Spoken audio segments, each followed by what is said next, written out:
Hey guys, and welcome back to the Tutorial Millennial channel. In this video, I'm going to be showing you guys how you can sort of change the style of your text on Microsoft Word. So select the text you want to change.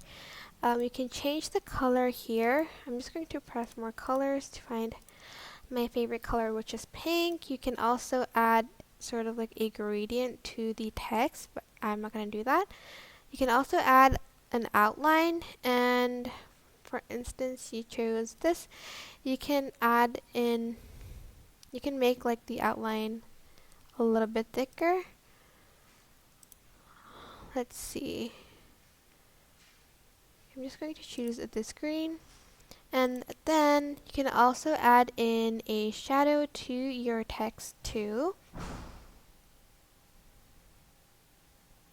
You can also add in a reflection like so, and you can even add a sort of glow to your text.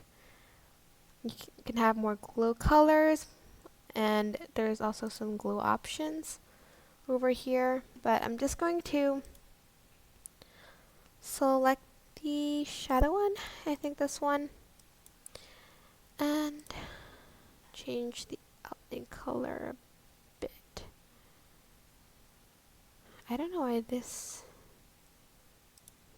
there. I like this color. And that is basically it. I hope this tutorial was helpful for you guys. Don't forget to like, comment, share, and also subscribe to this channel if you haven't done that. If you have any questions, just leave it in the comment section down below and I will try my best to answer them all. Thank you so much for watching. Bye!